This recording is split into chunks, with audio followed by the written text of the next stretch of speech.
नमस्ते। थोड़े दिन पहले एक खबर अखबारों में थी। खबर क्या थी कि एक आदमी किसी गांव में पहुंचता है और जाके बोलता है कि मैं फलाना परिवार का बेटा हूं। अच्छा, उस परिवार का बेटा कुछ साल पहले सच में बिछड़ गया था। ये आदमी आता है और आके बताता है कि मैं बाबा बन गया था और मैं इतने सालों तक तपस्या कर रहा था। माँ बाप के लिए उनका खोया हुआ बच्चा मिल जाए, इससे खुशी की कोई बात नहीं होती है। थोड़ा सा शक पड़ोसियों को होता है और वो कंप्लेन करते हैं। पुलिस जब आती है और थोड़ी सी खिंचाई करती है तो पोल खुल जाती है। पता लगता है कि ये आदमी पता लगाता है कि किस किस का बच्चा आज से 20 साल पहले, 15 साल पहले, 30 साल पहले घर छोड़ के चला गया था या खो गया था बचपन में। और फिर उसी घर में ये आदमी पहुंच जाया करता था। वहां जाके वो आने से पहले कुछ खबरें जुटाता था कि बच्चे का क्या नाम था, किस उम्र में गया था, कहां खोया था। और फिर एक कहानी बनाता था कि मैं यहां गया, मैंने यहां ये किया, वो किया, और लास्ट में उनके साथ रहना शुरू करता था और मौका मिलते ही पैसा लेके फरार हो जाता था। ये एक तरह की स्टोरी है। दूसरी बात मैं आपको बताता हूं कि जब किसी अपराधी या आरोपी के पीछे पुलिस लगती है, तो हम अगर पुराने जमाने की बात करें तो एक शब्द आपने सुना होगा, तड़ी पार। कि आदमी अपना इलाका बदल लेता था। फिर थोड़ा टाइम एडवांस आया और आपने फिल्मों में भी देखा होगा कि दाढ़ी वाड़ी बढ़ा लेते थे और कोई किसी के दाढ़ी है तो वो क्लीन शेव कर लेते थे अपनी पहचान छुपाने के लिए। फिर थोड़ा और टाइम एडवांस आया, पोस्टर्स लगने लग गए और स्केच आर्टिस्ट बताने लग गए कि भाई किसी ने अगर हुलिया बदला भी है तो वो ऐसा दिखता होगा। अब अपराधियों ने तू डाल डाल मैं पात पात वाले प्रिंसिपल को अपनाया और उन्होंने कहा अच्छा, पुलिस वाले इतने होशियार हो गए हैं तो चलो हम और एडवांस हो जाते हैं। अब ऐसे में जिन अपराधियों के पास पैसा था उन्होंने एक नया काम शुरू किया, प्लास्टिक सर्जरी। प्लास्टिक सर्जरी या एस्थेटिक्स आप जानते होंगे, मेडिकल साइंस की वो ब्रांच जो सर्जरी की हेल्प से चेहरे या शरीर की आकृति को, उसकी शेप को या उसकी पहचान को बदलने की कैपेसिटी रखती है। आजकल तो मार्केट में सबसे ज्यादा चलने वाली ब्रांच ही एस्थेटिक सर्जरी है। एस्थेटिक्स को अगर मैं छोटे शब्दों में बताऊं तो मैं ये कह सकता हूं आसान शब्दों में कि एस्थेटिक्स वो ब्रांच है जहां पे मैं अगर चला जाऊं और जाके डॉक्टर को बोलूं कि मेरे को मेरे नाक की शेप बदलनी है, तो राइनोप्लास्टी नाम की एक सर्जरी होगी और मेरे नाक को पतला मोटा जैसा भी बनवाना है वो डॉक्टर कर देगा। अपराधियों ने या आरोपियों ने या उन लोगों ने जिनको कानून से बच के जाना है, या यहां तक कि ऐसे भी मामले आए हैं कि कुछ लोगों ने खुद को मरा हुआ दिखाने के लिए या खुद को गायब दिखाने के लिए, किसी जिम्मेदारी से भागने के लिए, लोन से बचने के लिए प्लास्टिक सर्जरी करवा ली और एक नई पहचान के साथ दूसरी जगह रहना शुरू कर दिया। अब ऐसी कंडीशंस में जब आज के जमाने में हम एआई और मशीन लर्निंग जैसी टूल्स के साथ इक्विप्ड हैं, तो हम भला पीछे क्यों रहें। तो साइंस इन आरोपियों और अपराधियों के लिए एक बुरी खबर लाया है। खबर का नाम है face recognition technology, FRT. Face recognition technology वैसे तो 1960s 1970s का कॉन्सेप्ट है, लेकिन इसको मूर्त रूप देने में, मतलब इसे प्रैक्टिकली एप्लीकेबल बनाने में इंतजार करना पड़ा हमें एआई के इस लेवल पर आने का। तो पहले मैं आपको थोड़ा सा आइडिया दे दूं कि एफआरटी और पुराने टाइम का सिस्टम, उनमें क्या डिफरेंस है। पुराना सिस्टम किसी भी आरोपी या अपराधी या वांटेड पर्सन की फोटो सर्कुलेट करता था, जैसे एयरपोर्ट्स पे या बस स्टैंड पे या रेलवे स्टेशन पे या सिनेमाघरों में फोटो लगवा दी जाती थी या पर्चे बंटवाए जाते थे। अब फोटो को जब आप देख रहा है तो आदमी की मेमोरी उतनी ही है जितनी देर उसने फोटो देखी। आरोपी ने अपनी सर्जरी करा के अपने चेहरे का हुलिया बदल लिया, लेकिन साइंस और मेडिकल साइंस को यह पता है कि चेहरे का हुलिया बदल लिया का मतलब ऊपर से चमड़ी की सर्जरी हो सकती है, अंदर जो हड्डियां हैं उनकी सर्जरी आप नहीं कर सकते। तो साइंस ने एक चीज की स्टडी की और पता लगा कि किसी भी आदमी की चिन बोन, यानी कि ये जो हड्डी होती है इससे और ये जो है इसका गैप हर आदमी का फिक्स रहता है।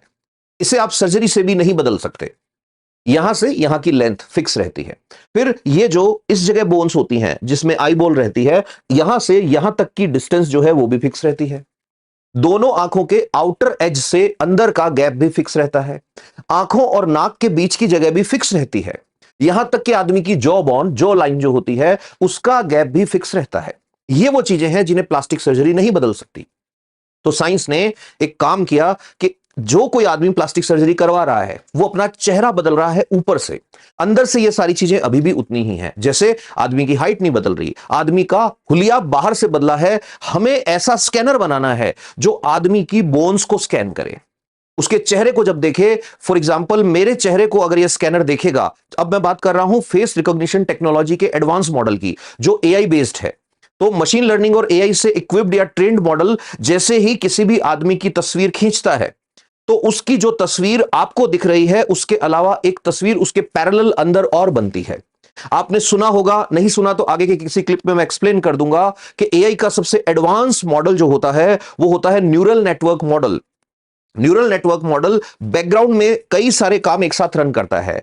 इससे इजी वे में मैं ऐसे बता सकता हूं कि अगर आप में से कोई जिसका नाम मान लीजिए अरविंद है और जो मेरा बचपन का दोस्त है, मेरे सामने भले ही ना आए, लेकिन अगर बात आए कि अरविंद आ रहा है, तो मेरे जहन में एक लेयर में आया कि अरविंद आ रहा है, उसके पीछे वाली लेयर में आया कि अच्छा ये वो अरविंद है जिसने अभी अभी एमडी किया है, उसके पीछे आएगा अच्छा ये वो अरविंद है जो मेरा क्लासमेट था, उसके और पीछे अपने आप लेयर में आएगा अच्छा ये वो अरविंद है जो उस हॉस्पिटल का इंचार्ज है। ये सारी चीजें लेयर में चल रही हैं। ठीक ऐसे ही फेस रिकॉग्निशन टेक्नोलॉजी जो है उसमें जब किसी का फोटो डाला जाता है तो फोटो फीड होते ही सबसे पहले तो फोटो सेव होगी, उसके बाद उस फोटो की कितने तरह से प्लास्टिक सर्जरी करके आकृति बदली जा सकती है, कितने नए चेहरे बनाए जा सकते हैं, वो सारे वो सॉफ्टवेयर बना लेगा। प्लस सबसे बड़ा स्कैन होगा उसकी बोन्स का स्कैन। मैंने अभी अभी बताया चिन बोन से ये वाली बोन है, इसकी डिस्टेंस निकाल ली जाएगी, ये गैप निकाल लिया जाएगा, ये गैप निकाल लिया जाएगा, जॉ लाइन निकाल ली जाएगी। और तो और वो ये भी देख लेगा कि आदमी जो है वो जो फोटो खिंचा रहा है तो चेहरे को किस तरह से रख रहा है। अब ये सारी की सारी जानकारी सिस्टम में फीड हो जाएगी। अब वो सिस्टम इंटरनेट से कनेक्टेड है। अब पुलिस को सिर्फ एक काम करना है, जिन जिन जगहों पर ज्यादा आवाजाही रहती है, ज्यादा लोग आते हैं, for example bus stand, railway station, ATM machine, उन सब जगहों पर जो सीसीटीवी लगे हुए हैं, उन सीसीटीवी के फीड को, उन सीसीटीवी के लाइव स्ट्रीम को उस सिस्टम से कनेक्ट करना है। अब जितने लोग उसके सामने आएंगे वो उसको स्कैन करता जाएगा। और मैं फिर बोल रहा हूं, वो सिर्फ ऊपर का चेहरा स्कैन नहीं करेगा, वो बोन्स को भी स्कैन करेगा कि शेप कैसी है बोन की। और जैसे ही किसी के साथ मैक्सिमम मैच होगा, नजदीकी पुलिस स्टेशन में या नजदीकी पुलिस वाले को इसकी इंफॉर्मेशन चली जाएगी। अब यह सिस्टम बहुत ही अच्छा सिस्टम है, लेकिन हर चीज की तरह इसके भी प्रोज एंड कॉन्स हैं।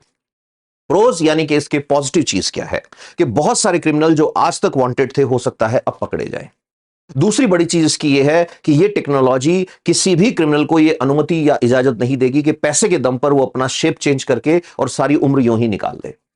तीसरी बड़ी चीज यह है कि पुलिस वालों की एनर्जी और एफिशिएंसी जो है वो दोनों, एनर्जी कम खर्च होगी, एफिशिएंसी इंक्रीज होगी। चौथी चीज आप यह भी कह सकते हैं कि अब इंटरनेशनल लेवल पे जो क्रिमिनल हैं वो जब भी कभी मूव करेंगे पुलिस को पता रहेगा कि आदमी यहां से यहां गया है।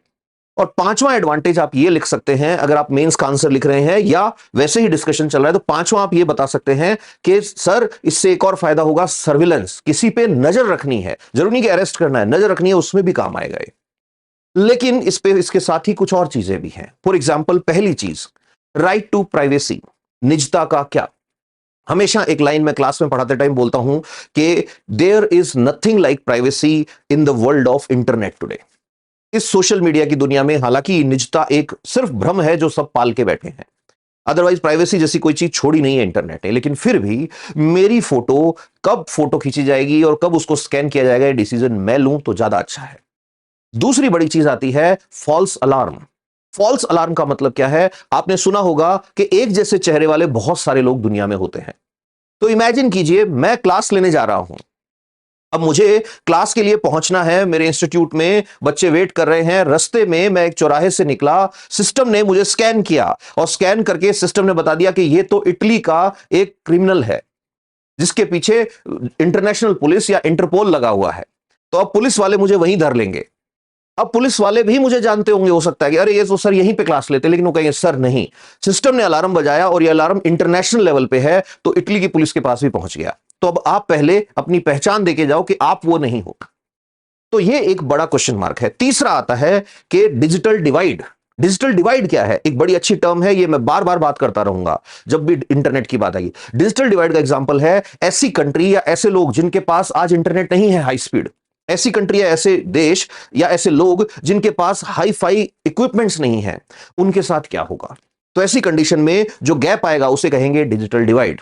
और चौथा और बड़ा कंसर्न यह आ रहा है कि क्या होगा अगर किसी आदमी ने डेटा बैंक में घुस के और उसके अंदर का जो स्कैनर है या उसका जो डेटा है उसी को चेंज करवा दिया। तो इन सारी चीजों के साथ फेशियल रिकॉग्निशन टेक्नोलॉजी बहुत सारे क्वेश्चन मार्क्स के साथ खड़ी है और बहुत सारे प्रॉमिसेस के साथ खड़ी है। आपको क्या लगता है, ये टेक्नोलॉजी आनी चाहिए? अगर आनी चाहिए तो किन शर्तों के साथ आनी चाहिए? कमेंट्स में जरूर बताना। इसे कहते हैं face recognition technology. Thank you.